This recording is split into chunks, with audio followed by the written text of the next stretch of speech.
বড়রা শিখিয়েছে, ভাবিয়া করিও কাজ, করিয়া ভাবিও না। আমাদের এই বড়রা এটা শিখিয়ে গেছে, তাই না? তো হারে দালাল, কিরে দালাল, দুদিন আগে পর্যন্ত এই সন্দীপকে মানে এত পরিমাণে তুই ওর পেছনে লেগেছিলি, রীতিমতো গামলা ভালো, গামলা ভালো, গামলা ভালো। আজকে গিয়ে বলছিস যে এই মহিলাকে আর সাপোর্ট করবো না? কিরে নচ্ছার, এখন বলছিস আর সাপোর্ট করবো না?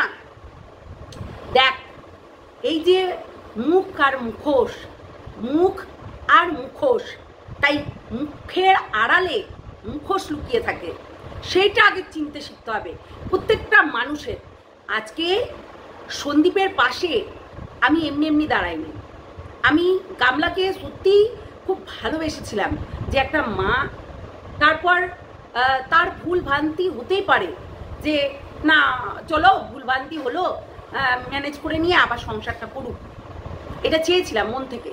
এবং পার্সোনালি আমি সঙ্গীতা চক্রবর্তীকে পার্সোনালি আমি ফোন করে রিকোয়েস্ট করেছিলাম, হ্যাঁ না সীমাদি এটা জানতো না, আমি পার্সোনালি দিদিভাইকে ফোন করে আমি রিকোয়েস্ট করেছিলাম ওদের দু হাতটা আবারও এক জায়গায় করিয়ে দাও, মানে চার হাতটা আবার এক জায়গায় করিয়ে দাও।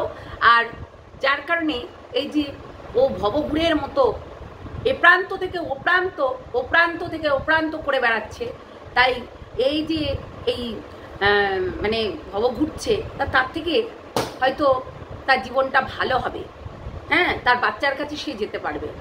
আমি ভুল ছিলাম সেখানে আমি ভুল ছিলাম। আসলে কি আমি এই কন্টেন্টটা করিনি, তো বেশি আমি ওই রিসার্চও করিনি, তাই না? রিসার্চও করিনি, আমি ভালো করে জানা বোঝার ব্যাপার থাকে। যখন আমি এই কন্টেন্টটার মধ্যে ঢুকলাম আর কিছু কিছু জিনিস যেগুলো আমার কাছে আসলো, তখন থেকে আমি বুঝতে পারলাম এইরকম একাধিক ভিডিও আমরা জানি এবং আমরা শুনেছিও একাধিক। তো সবার কিন্তু এই জিনিসটা সবাই জানে, প্রায় যারা সন্দীপ হয়ে কথা বলছে এবং যারা ক্লোজ তারা কিন্তু সবাই জানে যে আচ্ছা তুমি ওকে সাপোর্ট করছো, তুমি ওর চরিত্র জানো কেমন। যখন এই প্রমাণগুলো দেয় তখন হতবাক্য হয়ে যায়, না এরকম নিময়, এইরকম নোংরা, এইরকম ব্যভিচারিণী মেয়ে ছেলে যাকে আমরা হচ্ছে সাপোর্ট করেছি। একটা মেয়ে যখন তার একাধিক, আমি কালকেও শুদ্ধে বলেছি, একাধিক পুরুষ মানুষের দরকার হয়, তাকে ব্যভিচারিণী বলে, কেননা তার একাধিক পুরুষ মানুষের দরকার হয়। সে একটা পুরুষে কোনোদিনও থাকতে পারবে না। সেটা দেখো, ফোগলা মানে সন্দীপ থাকাকালীন, সন্দীপ ওর হাজবেন্ড থাকাকালীন পরপুরুষের সঙ্গে রীতিমতো সেক্স চ্যাট হলো। তারপর এই যে ফোগলা থাকাকালীন জিমবালার সঙ্গে সেক্স চ্যাট এবং ভিডিও কলিংয়ে রীতিমতো কথা বলা, ঠিক আছে? এবং দেখো ওর ফ্ল্যাটে যখন ওর মা যেত, রীতিমতো তাকে আলাদা রুমে রাখতে হতো, আলাদা রুমে থাকতো, কেননা বললাম না পার্টি হতো। তো আরে পার্টি চলবে রাত্রেবেলায়, ঠিক আছে? এইটাতে ইন্ধন যোগাচ্ছে বগদা, এইটাতে পুরোটাই ইন্ধন যোগাচ্ছে বগদা। অ্যাকচুয়ালি লিগাল টিম, হ্যাঁ না, লিগাল টিম যা বলবে তাই করবে, তাই তো না? আজকে এই হচ্ছে এই যে দোগলা দালালের অনেক টাকা, কেন বলো তো? দেখো কামলার থেকেও বেশি টাকা, যার মানে এত ভিউজ, এত টাকা, বরকে বেচে টাকা, ছেলে বেচে টাকা, সব কিছু বেচে বেচে টাকা, সেই টাকা এখন মানে এত টাকা, তারপরেও বলছে না আমার কাছে ঘর ভাড়া দেওয়ার মতো 8,000 টাকা নেই। তাহলে এই দালালের কাছে এত পরিমাণে টাকা কোথা থেকে আসলো? আসলে ভিখারির কাছে কিন্তু হচ্ছে রাজ্য থাকে, ঠিক আছে? ভিখারির বেশে কিন্তু চোর থাকে। তো ভিখারির বেশে আর এই ইনোসেন্স সেজে এই কিছু বললাম না, মুখ আর মুখোশ, মুখ আর মুখোশ, এমনি এমনি বলিনি কথাটা। আজকে এই যে ঘোড়ামুখী দালাল আজকে বড় বড় কথা বলছে যে আমি তোকে দেবো টাকা, এইটা গত মাস আগেকার রেকর্ডিং, যেটা আমরা দেখেছি রীতিমতো তার রমরমিয়ে ব্যবসা চলছিল। যখন পুজো পুজো বলবো, তাই তো, তো তখন কিন্তু বেশ ব্যবসাটা জমে উঠেছিল। এবং সে যে ফোগলা, তার ব্যবসার সঙ্গে সত্যি তার কেয়ারটেকার ছিল, ব্যবসার মানে ম্যানেজার ছিল, সেটা কিন্তু অবশ্যই আমরা জানি, তাই না? ও ম্যানেজার ছিল এবং সত্যি দেখভাল করতো কেয়ারটেকার মতো।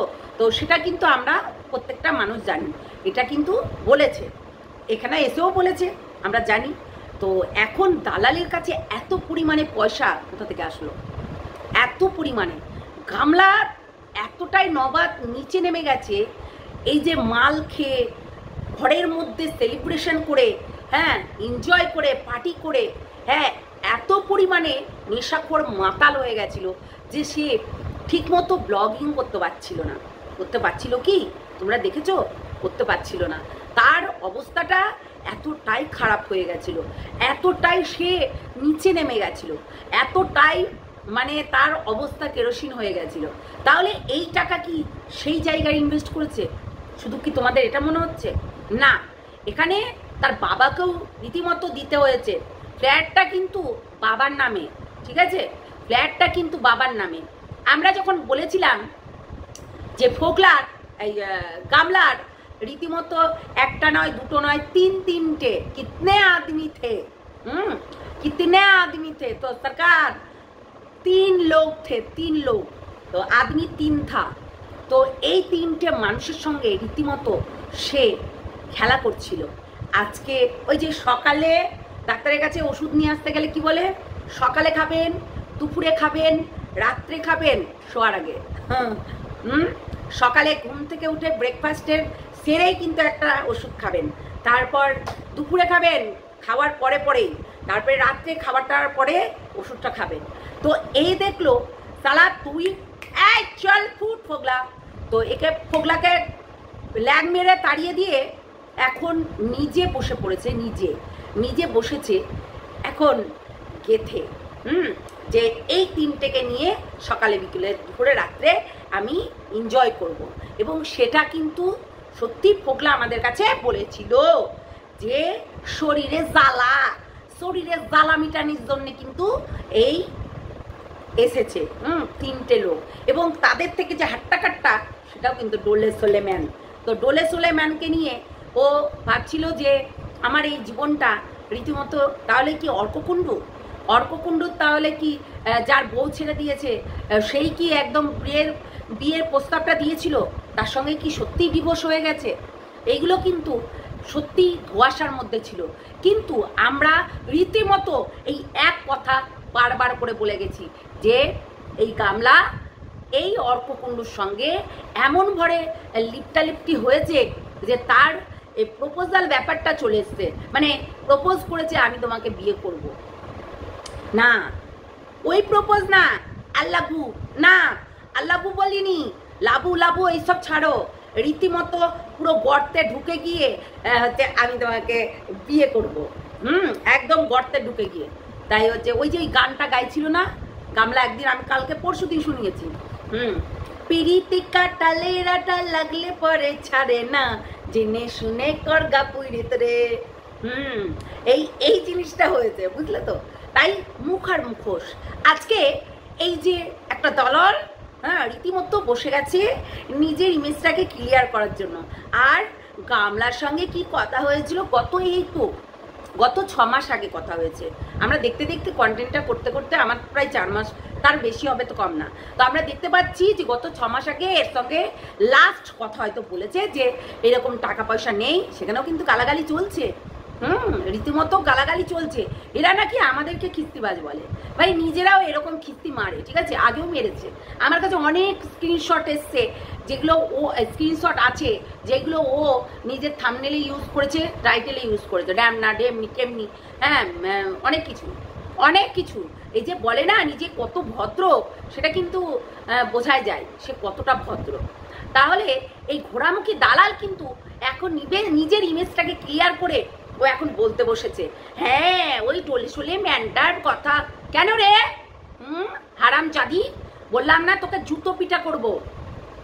আমি এমনি এমনি বলেছিলাম না তুই সন্দীপের পেছনে পড়ে থাকিস। একটা মেয়ে ছেলের পিছনে রীতিমতো সে কোনো দোষ করছে না, তার ছেলেকে নিয়ে রীতিমতো সে সংসার করছে, তার বাবা মাকে নিয়ে তার ছেলেকে নিয়ে তার হচ্ছে সংসার করছে, আর সেটাকে নিয়ে প্রতিদিন তুই বলিস নাকি বাপকে খাটায়, নাকি বাপকে হচ্ছে নিচু করলো, নাকি বাপকে এই করলো। হ্যাঁ, প্রতিদিন বলিস দীর্ঘদিন। আবার তোর নিজের ভিডিওতেই বলছিস। একটা মানুষকে নিয়ে রীতিমতো প্রতিদিন যদি বলতে থাকে তাহলে কি করে সম্ভব হয়? হ্যাঁ বদমাস, তুই বলতে থাকিস না। দেখ আস্তে আস্তে কার মুখোশ, কার মুখ খুলে আসছে দেখেছিস? কামলা যে দুশ্চরিত্র, লম্পট, চরিত্রহীনা এবং ব্যভিচারিণী এবং প্রস্টিটিউট সেটা কিন্তু বোঝা গেল। এতদিনে এসে বুঝতে পারলি?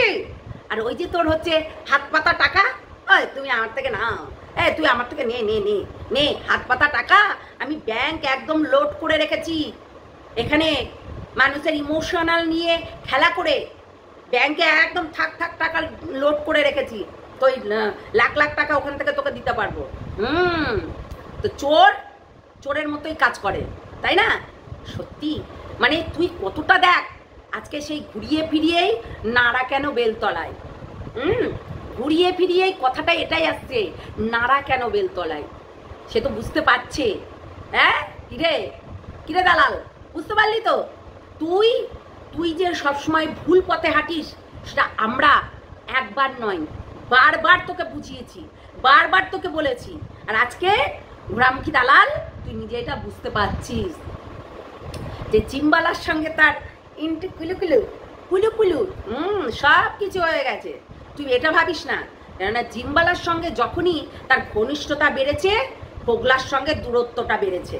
এইটুকু মাথায় রাখবি, বুঝলি? তাই ভেবে চিন্তা কথাগুলো বলিস। ইডিয়েট, বললাম তো একটা ভালো ছেলেকে দুর্নাম দিতে না 5টা মিনিট লাগে না, কেন সে তো ওই বলতে পারছে না মুখ খুলে, তাই না? কিতনে আদমি থে সরকার, 3 आदमी थे 3, আর বগদা bodyguard the Kitne Aadmi the. সত্যি ডায়লগটা দারুণ লাগে কিন্তু। এখন বুঝতে পারছিস তো? যার সঙ্গে এক বিছানায় কাটিয়ে তাকেই লাত মেরে আবার পরপুরুষের সঙ্গে, তার মানে তার চরিত্রটা কেমন। তুই কোন চরিত্রের মানুষকে তুই এতদিন সাপোর্ট করেছিলি, বুঝলি কামলা? এই কামলা বলছি, দালাল, বুঝলি? দেখ আসলে কি বলতো, তুইও তো তাই। কেন ওই যে লুকিয়ে লুকিয়ে ভিডিও কলিংয়ে জল বার করার কথা শুনেছি সবাই, তাই না? শোনোনি? মরকট বলেছিল ওর নাকি জল বার করবে, বলেছিল তো যে তোর বর খটাখট খটাখট দিয়ে জল বার করতে পারে না, তাই মানে ও নাকি বার করে দেবে। সেটা বলেছিল, মনে আছে তো? দালাল এখন বুঝতে পারছে আমরা এতদিন যখন বলে গেছি হ্যাঁ মিনা ভালো, মিনা এই করেছে, মিনা ওই করেছে, মিনা একদম ফুলের মতো পবিত্র, মিনা কচি কুচু, মিনা হচ্ছে বাচ্চা মেয়ে, মা বলতাম, মিনা মা, মিনা মিনা ছোট কুচু বাচ্চা কুচু মোচা। হ্যাঁ মিনার হচ্ছে নাক টিপলেও দুধ বেরোয় না, পোঁত টিপলেও দুধ বেরোয় না, তাহলে মিনার কিচ্ছু বেরোয় না। সত্যি মিনা পুরো ইনেসেন্ট। তাহলে এরকম করে থাকে। বললামই তো তোদের মতো মানুষকে রাস্তায় দাঁড় করিয়ে বেচে দেবে, তাও বুঝতে পারবি না। এইটুকু মনে করে রাখিস, বেচে দেবে, বেচে, বুঝলি? বেচে দেবে তাও বুঝতে পারবি না। আর এই যে এই জিম্বালার সঙ্গে অনেক দিন আগে থাকতে, ওই জন্যই তো জিম্বালাকে ব্লার করে দেখিয়েছিল। মনে আছে? জিম্বালাকে ব্লার করে দেখিয়েছিল। শোন, মার্কেটে আমরাই নিয়ে এসেছিলাম জিম্বালার সঙ্গে ডোলে সোলে। এইটুকু মনে করে রাখিস, জানোয়ার। তুই তো এখন বুঝতে পারছিস, এখন বলছিস মহিলা, মা থেকে মহিলা হয়ে গেল না, মা থেকে মহিলা হয়ে গেল। বা ভাই বা, বুঝবি বুঝবি। বললামই তো হোগলা যখন নেমেছে মাঠে এইবার ওর পোল খুলে ছাড়বে। সন্দীপ তো সেইভাবে বলতে পারিনি, কেননা সন্দীপের ওপরে রীতিমতো অ্যাটাক হচ্ছিল। এরকম তার দিদিও বারণ করেছিল, মানে তার নিজের দিদিও বারণ করেছিল যে ভাই তুই বউ বিক্রি করলি, কিন্তু বউ যে তাকে বিক্রি করছিল সেটা হয়তো সে দেখেইনি। আজকে তার রীতিমতো বাবাকে দুশ্চরিত্র বলেছে, তার মানে কামলারই চরিত্র খারাপ ছিল। একটা যখন বাচ্চা তার মাকে মানে বাচ্চাকে দুধ ফিট করায়, তখন কিন্তু শ্বশুরমশাই যেই থাকুক না কেন আমরা কিন্তু হচ্ছে তাদের সামনেও দিই না, কিংবা তারা থাকলেও সবসময় গার্ড করে জিনিসটা, কখনো সেদিকে তাকিয়ে থাকে না, ঠিক আছে? কেননা জানে যে ওটা আমার মেয়ে। সত্যি কথা বলতে ওই মানুষটাকে দেখে মনে হয় না যে সে একদম দুশ্চরিত্র। যদি সেই রকমই হতো তাহলে অনেক কিছু হয়ে যেত, তাই না? তোরাই তো বলেছিলি যে সে নাকি দূরত্ব মেনটেন করে তার ওয়াইফের থেকে, তাই না? সত্যি কথা বলতে মানে মানুষের একটা বয়স থাকে, সেই বয়সটার পর থেকে তারা সবাই ভাই বোন হয়ে যায়। এই কামলা বললাম না, কামদেব ভর করেছে একদম সোহা, একদম আশীর্বাদ করছে সোহা। তো সেই রকম ওই কামদেব ভর করে ওর পুরো জিনিসটাকে একদম পরিপূর্ণ করে রেখে দিয়েছে। কামদেব ভর, বুঝিস বুঝিস? দালাল দালালি করতে করতে সব কিছু ভুলে যাস, আর এই কথাগুলো বলতে ভুলে যাস না, বুঝলি? দেখলি বেরিয়ে আসলো তো। ওই যে মানসিক শান্তি যেটা জিমবালাকে দিয়েছে, হ্যাঁ, মানসিক শান্তি যেটা জিমবালাকে দিয়েছে, তার জন্যই তো জিমবালা পটে গেছে। জিমবালা ওই জন্যই তো পটে গেছে, মানসিক শান্তি। ওগুলা যখন নেমেছে অন্য একটা চ্যানেল খুলে ওই হচ্ছে টয়ময় করে আবার চলে আসলো, হ্যাঁ, তো তারপরে যখন হচ্ছে আবার এসেছে, তার মানে অনেক কিছু দেখাবে, চিন্তা করো না। আমি তো জানি, ওই আগের দিন বললো না তুমি জানবে আমি জানবো, আমি জানবো তুমি জানবে, তুমি আমি, আমি তুমি, আমি তুমি, আমি তুমি, হ্যাঁ, কিন্তু ও ভাবছিল এটা নিয়ে একটু আন্ডারস্ট্যান্ডিং করবো হয়তো, কিন্তু ও জানে না ফাটলটা এতটাই বেড়ে গেছে সেখান দিয়ে জল ঢুকে গেল। মানে জিমবালা ওর ভেতর দিয়ে ঢুকে গেছে, তাই ফাটলে এমন ফাটল ধরেছে যে জিমবালা যখন ঢুকে গেছে তখন আর কাউকে প্রবেশ করতে দেবে না, ওখানে জিমবালাই থাকবে। অর্ককুণ্ডু, তা অর্ককুণ্ডু বেশ এনজয় করছে এখন দিনগুলো। আরে আমাদের কথা রাত গেলেও বাসি হলেও সত্যটা হয়, এইটা কিন্তু ধরিত্রীর একটা কথার কথা, সত্যিই বলছি। তোমরা দেখেছো, আমি বককে বলেছিলাম ওকে ভবপুরের মতো যাযাবরের মতো ওকে ঘুরে বেড়াতে হচ্ছে, এবং হবে যদি না ও সন্দীপের বাড়িতে যায়। তো সেটাই হলো, বললাম না, একটা থাকাকালীন আর একটা থাকাকালীন আর একটা। ও সবসময় একটা মানে পুরুষের একটা জিনিস সেটা ও ট্রাই করতে চায়। ধরো একদিন ডাল, একদিন মাটন, একদিন চিকেন, একদিন পকোড়া, একদিন ললিপপ, এইরকম একটা জিনিস ওর কাছে টেস্ট লেগে গেছে। মানে কুচবি এখন বুঝতে পারছিস? আচ্ছা, দালালের কাছে কিন্তু ভিক্ষা করা টাকা কিন্তু অনেক আছে, যার যার প্রয়োজন হবে নিতে পারো ধার হিসাবে, এবং মাস গেলে একটা মোটা অ্যামাউন্টের একটা সুদের টাকা দিয়ে দিও। ও হচ্ছে দালাল এইটা নিয়ে রাজি আছে। তো দালালের কাছে যারা যারা নিতে চাও ইচ্ছুক, ধরো বাড়ি ঘর করবে, টাকা কম পড়ছে, দালালের কাছে বহুত টাকা, এমন হিউজ হিউজ পরিমাণে টাকা আছে, সেটা তোমরা পেয়ে যাবে। তোমরা চলে যাবে দালালের কাছে, অনুরোধ করবে, টাকা পেয়ে যাবে, এবং লাস্টে গিয়ে একটু দান করে দিও। কেননা দালাল অ্যাকচুয়ালি ভিক্ষা করা টাকা নিয়েছে, তো তাই ওই সুদটা নেবে টাকার, বুঝেছো? তাই সুদটা নেবে, সুদটা দেবে কিন্তু, ঠিক আছে? তো চলো, টাটা, সবাই ভালো থেকো, সুস্থ থেকো, সাবধানে থেকো, টাটা। আর যারা নতুন দেখছো অবশ্যই চ্যানেলটাকে সাবস্ক্রাইব করো, আর বেল আইকনটা বাজিয়ে রেখো, আর লাইক করতে ভুলো না, টাটা। আর কমেন্ট করতে ভুলবে না কিন্তু, টাটা।